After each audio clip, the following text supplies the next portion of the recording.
જય માતાજી બધા મોજમાં ને મિત્રો. ભગવાન કોઈને એવા બુદ્ધિશાળી બનાવે જેની બુદ્ધિની કોઈ સીમા જ ન હોય. એને કહેવાય ને ગાડીઓ ભરીને બુદ્ધિ આપી હોય. એ બુદ્ધિશાળી માણસ વિવેકથી બોલે,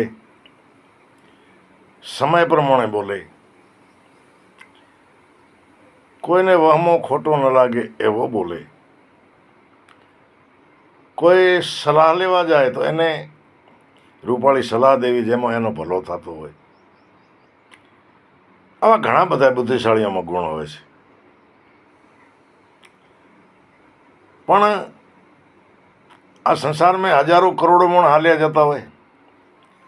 કોઈને કપાળમાંથી લખેલ તો છે નહીં ભાઈ એ તે કે આ બુદ્ધિશાળી કરતી હોય એ બુદ્ધિ હશે. તો બુદ્ધિશાળી ગોતવો કમ કરીને.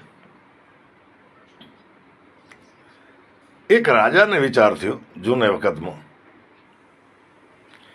કે મારી પ્રજામાં સૌથી વધુ બુદ્ધિશાળી માણસ કોણ હશે જેને હું મારો મંત્રી બનાવી શકું, કોઈ મહત્વનો હોદ્દો દઉં, જે મારે રાજ્યમાં પ્રજાનું કલ્યાણ થાય એવા પગલાં ભરે, મને પણ સાચી સલાહ આપે. આવો વ્યક્તિ હશે તો ખરો સૌથી વધારે બુદ્ધિશાળી, પણ ગોતો કમ. રાજા રોજ વિચાર કરે બુદ્ધિશાળી માણસને કેમ ગોતો. વિચાર કરતા કરતા માણસ કહે ને કે રોજ તમે મનન કરો, વિચાર કરો, ક્યારેક કોઈક ઘટી હુજે, કોઈક રસ્તો મળે કે આમ કર. એક રાત્રે મહારાજા વિચાર કરતા કરતા એમને એક ઉમદા ઉપાય વિચાર સૂજ્યો. એ વિચારને સવારમાં અમલમાં મૂક્યો અને પોતાના રાજ્યમાં ઢંઢેરો પીટાયો કે ભાઈ મારો જે ખજાનો છે, જે મકાનમાં ખજાનો રહે છે, જ્યાં કરોડોના હીરા જવેરાત, કિંમતી પથ્થરો, સોના ચાંદી, એવી ઘણી બધી સિંહાસન, અમૂલ્ય વસ્તુઓ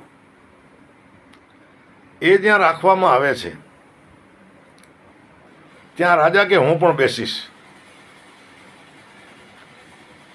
અને જે પણ માણસ જે વસ્તુ ઉપર હાથ રાખશે, સમજી લો કે કોઈ ચાંદી ઉપર હાથ રાખે તો બધી ચાંદી એની, કોઈ સોના ઉપર હાથ રાખે તો સોનું બધું એનું, કોઈ હીરા જવેરાત ઉપર, આવી રીતના.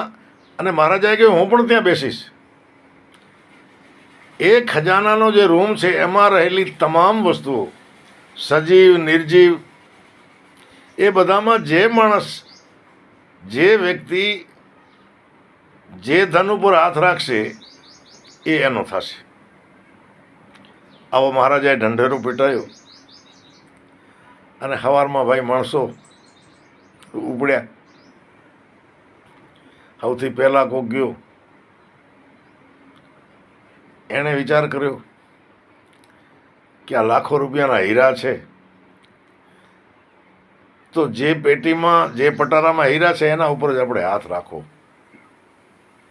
કોઈ ચાંદી ઉપર રાખ્યો, કોઈ સોના ઉપર રાખ્યો, કોઈ ઉમદા સિંહાસન હતા એના ઉપર રાખ્યો. એમ કરતાં કરતાં એક વ્યક્તિ આવ્યો, એણે સીધો રાજા ઉપર હાથ રાખી દીધો. એટલે રાજાએ કહ્યું કેમ ભાઈ મારા ઉપર હાથ રાખ્યો, આ મિલકત પડી એમાં ન રાખ્યો. એ વ્યક્તિએ કહ્યું મહારાજ, જ્યાં આપ હો, આપ જેને મળી જાઓ એને પછી બીજો લેવાની કાંઈ જરૂર નથી. મેં આપના ઉપર હાથ રાખ્યો એટલે આપ હવે મારા બની ગયા, અને મારા બન્યા એટલે હવે હું તમને જે કહીશ એ આપને કરવું પડશે. હું એમ કહું કે આ બધામાં હાથ રાખ્યો છે, હીરા બધા પાછા લઈ લ્યો, આ સોનું ચાંદુ પાછી લઈ લ્યો, તમે પાછા લઈ લેશો, તમે હુકમ કરવાના. અને મહારાજ જ્યાં આપ મળી જતા હો ત્યાં પછી બીજી મિલકતની બીજા ધનની જરૂર ક્યાં? રાજાએ વિચાર કર્યો કે આ માણસ સૌથી બુદ્ધિશાળી છે, એટલે મિત્રો એને મંત્રી બનાવવામાં આવ્યો. મિત્રો આ એક મને ને તમને એક દાખલો છે કે આ ત્રણેય લોકનો નાથ રાજા, એને આપણે ડાયરેક્ટ નામ નથી લેતા, સમરતા નથી. ઘડીક ગિરનાર ભાગો ને ઘડીક કોઈ મહાત્મા પાસે ને કોઈ માતાજીઓ પાસે ને કોઈ ક્યાં પાસે, પણ ડાયરેક્ટ એનો ચિંતન એનો સ્મરણ કરતા નથી. એની પાસે આપણે માંગતા નથી. ઘણા બધા માંગતા હશે, પણ આ કથાનો સાર એવો છે કે બાકી બધી ક્ષણિક છે. એક જેને સૌથી મોટો જ રાજા મળી જાય એને પછી બીજા પાસે કાંઈ માંગવાની જરૂર રહેતી નથી. તો મિત્રો આ એક મને ને તમને એક આપણો જીવન સુધારવાનો ભક્તિ માર્ગનો જે કોઈ એક રસ્તો બતાવ્યો છે કે આપણે સૌથી મોટો જે છે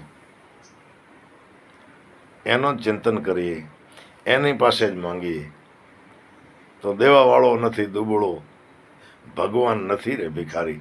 બાકી તો બધાએ ભલામણ કરે આપણી. સમજી લો કોઈ મહાત્મા પાસે જઈએ, સિદ્ધ માણસ પાસે, કહીએ મહારાજ આર્થિક થોડીક તંગી છે, આપ આશીર્વાદ આપો, તો એ આપણા માટે ઈશ્વરને પ્રાર્થના કરે. એની પાસે પાવર નથી આપણને કંઈ દેવાનો, એ પ્રાર્થના કરે અને એની પ્રાર્થના કદાચ ભગવાન સાંભળે.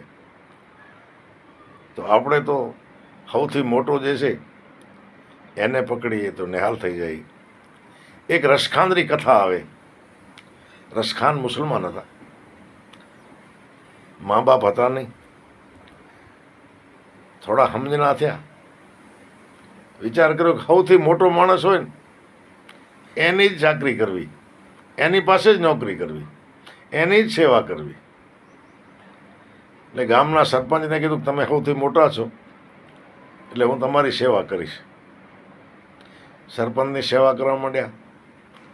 એક દિવસ સરપંચ સાહેબ કીધું કે રસખાન ખુરશીઓ બુરશીઓ ખાટલા લાવો, આજે મામલાદાર સાહેબ આવે છે. એટલે કહ્યું સરપંચજી તમારાથી મોટા મામલાદાર? તો હા. તો કે તો આ તમે બેહો, આપણે મામલાદારની સેવા કરશું. આવી જ રીતે ક્રમવાર મામલાદારથી કલેક્ટર, કલેક્ટરથી મંત્રી, મંત્રીથી મુખ્યમંત્રી, મુખ્યમંત્રીથી વડાપ્રધાન ને વડાપ્રધાનથી રાષ્ટ્રપતિ સુધી જ્યારે પહોંચ્યા. એટલે જેમ જેમ આ રસખાન બદલાવતા ગયા અને સૌથી મોટાની સેવા કરતા ગયા, છેલ્લે રાજા જે હતા એમણે કહ્યું રસખાન આપણે ભગવાનના મંદિરના દર્શન કરવા જવા છે. ભગવાન કૃષ્ણના યમુનાની બાજુમાં મંદિર, અને રાજા લાકડી પડે એમ એ ભગવાન કૃષ્ણની મૂર્તિની સામે પડ્યા. એટલે રસખાને પૂછ્યું મહારાજ તમે સૌથી મોટા નહીં? તો કે ના ભાઈ, આ મારાથી મોટો, આ દુનિયામાં સૌથી મોટો છે. તો કે તો હવે તમારી નોકરી નહીં કરું, હવે કૃષ્ણની નોકરી કરીશ. કથા તો લાંબી છે. એ રસખાનના ઘણા બધા ભજનો છે, સાખીઓ છે. એટલે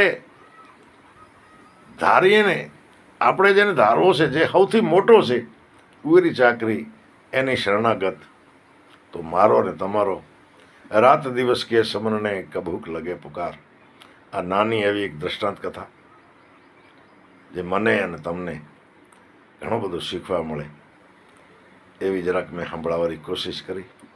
કેવી લાગી છે જરા કોમેન્ટ કરજો, શેર કરજો અને આપણી ચેનલને સબસ્ક્રાઈબ કરજો. ફરી મળશું કોઈ બીજી વાતમાં. ત્યાં સુધી જય માતાજી.